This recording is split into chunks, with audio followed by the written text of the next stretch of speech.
righty, let's do this. Let's do this. All right. Hi, thank you very much for being here, Mariam. Thank you for your time. For our listeners, can you just give me a quick overview of who you are and what you do, particularly with Moneygirl? Absolutely. Thank you so much for having me, Susie. I am Mariam Mohammed, everyone, co-founder of Moneygirl. Moneygirl is a social enterprise that delivers a financial education program to young women across Australia. Perfect. How long have you been doing that for? We've been doing it a little over 1 year now. Great. And how's it all going? It's so amazing. It's been a little over a year and we've had hundreds of grads of the Moneygirl program, and we've been able to see exactly how far they've come post-program. So we're extremely happy, especially to be able to provide the support to the community during COVID crisis times. And so could you tell us what led you to establish Moneygirl? Absolutely. So my co-founder and I, Melissa Ma, graduated from the University of Sydney at the same time. And that was the first time we both started seriously thinking about our financial independence. And you would think that a master's grad would know this kind of stuff, but I one day sat down and did the maths of how much I need so that I don't retire in poverty, because I knew that in Australia, women over 55 are the fastest growing segment of the homeless population. And I didn't want to be that. And I was sitting there and doing the maths and I was like, hold up, I am gonna retire in poverty at this rate, no matter what I do. Just considering that, I'm going to take time out for career years in my career and all of that stuff. And that was the first time I started looking into investing. And I was 25 years old at that time. And while I was trying to financially educate myself just about the basics of money management, I realized at that time, this is 2018, I didn't have access to any Australia specific information. We didn't have any of the great podcasts that we have today and all that stuff. So Melissa and I were learning primarily from our US counterparts and then translating that knowledge to the Australian context. And we thought, if we're doing all this hard work for ourselves and we are sure that there are other women out there just like us, why don't we put this into a simple, digestible, accessible program that benefits not just us, but all of our peers as well? So that was pretty much it. It was born out of need. Yeah, absolutely. That's great. So based on that, it's a pretty staggering statistic that you just gave with the homeless population of women over 55. Just on that, what can you tell us about your understanding of financial abuse? Yeah. Financial abuse is a form of domestic violence that can take the shape of withholding money.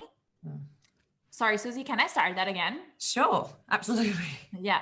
Cut.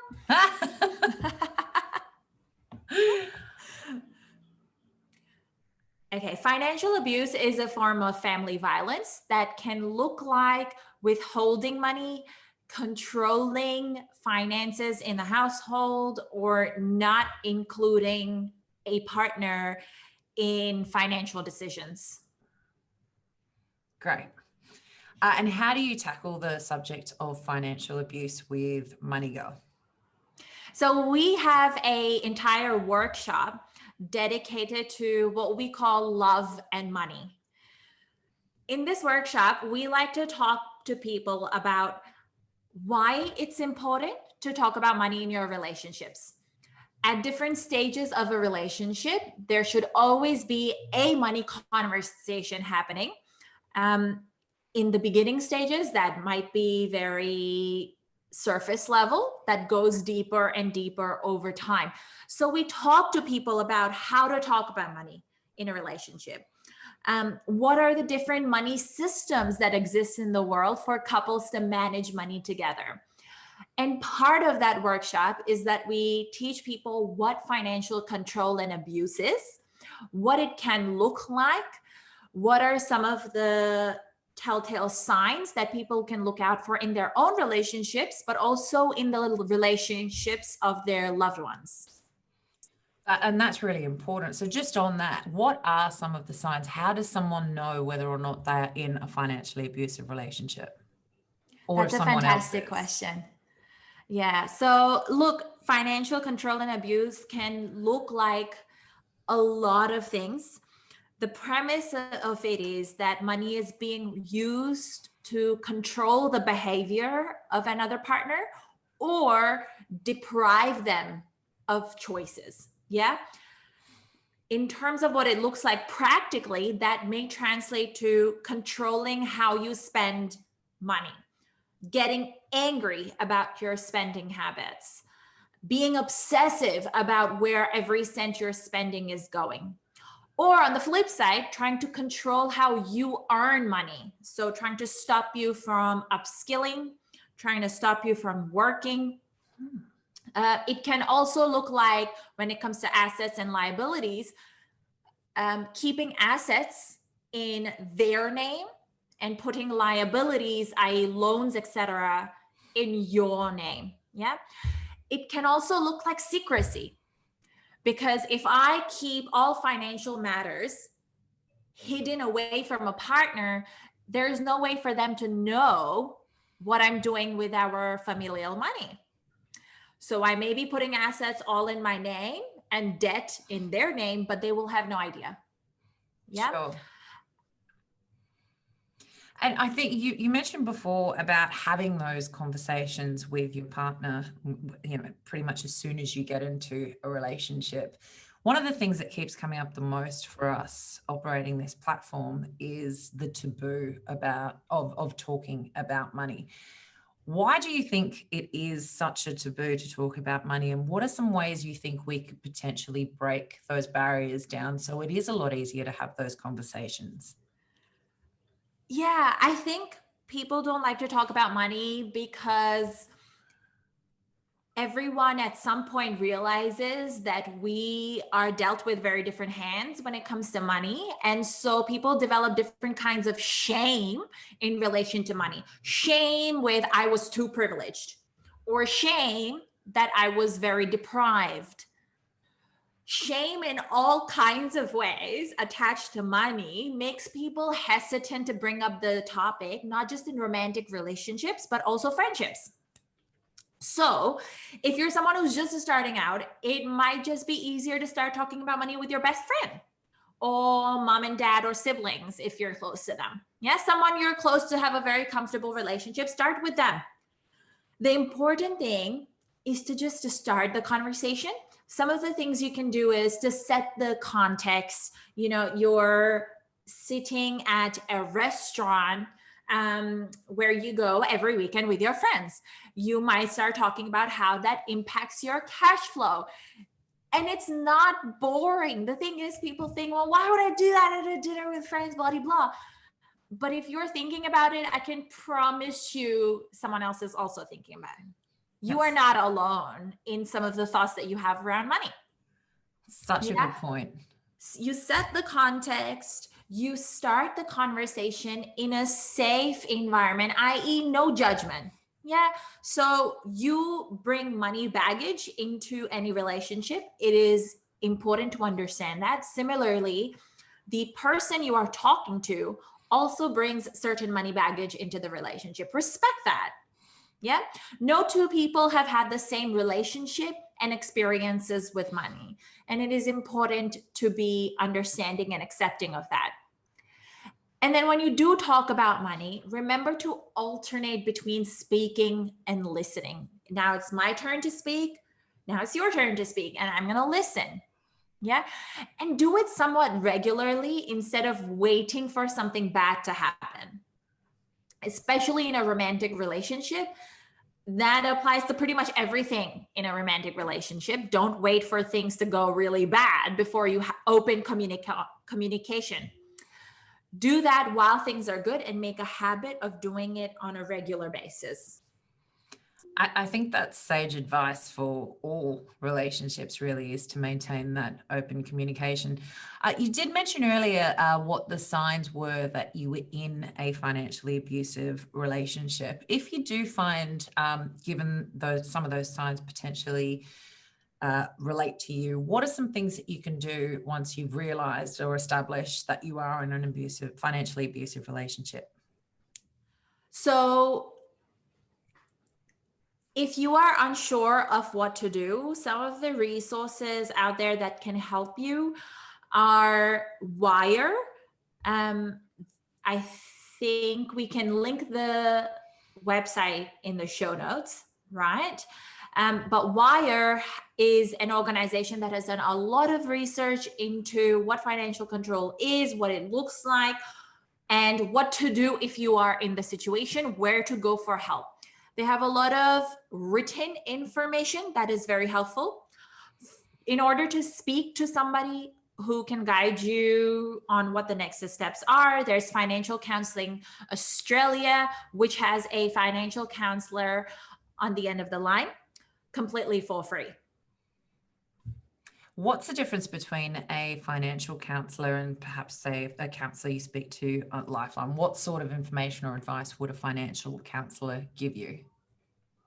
What's the difference between a counselor and? A financial counsellor. So if someone was to call a financial counsellor, what could they expect to speak to them about and gain advice from?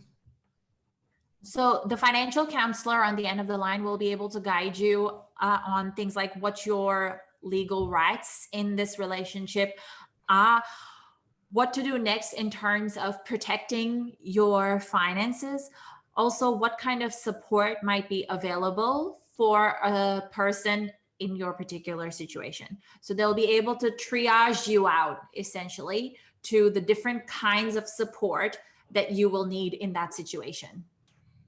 That's a great support to have. Based on your experience, what are some of the conversations that you would like to see people starting to have within the community? That's a great question. So within the community, I think it's important to talk about money goals, money stories, money dreams. Not money dreams, money beliefs. Yeah. So as friends, it's important to understand the things we grew up seeing and believing about money. What are our goals and dreams about money? Yeah, just those conversations, especially the conversation around your money story, what you grew up seeing and believing about money, that is such an important conversation for you to understand your own behavior towards money and for you to understand the beliefs of those around you and how they see and behave around money. Particularly in romantic relationships, it is important to talk about all of those things, money story, money beliefs, but also talk about your shared money goals, your dreams, what kind of life you envision for yourself. It is also important to talk about existing debt that each individual is bringing into the relationship, existing assets that people are bringing into the relationships, and also an open, honest, non-judgmental conversation about how money will be handled in the relationship going forward. Will we have a joint system? Will we have a joint and separate system? Or will we have a completely separate system? Based on the conversations you've had with people, is there anything that you could recommend as to what are the systems that work best for relationships, or is it obviously case by case basis, depending on the relationship, depending on the couple, or what's your advice in that respect? It is definitely one-on-one. There is no one right answer for every couple in the world when it comes to money management. And I know there are people who will say, no, if you're in a relationship, joint is the way. If you can't trust them with your money, why are you even marrying them at all? And I can also tell you that all of those people are men. So no, There is no correct answer to this. You don't even have to stick to the same system throughout the course of your relationship. Yeah. When you first start dating somebody, it might just be that you have a Splitwise account where you are evenly splitting all expenses.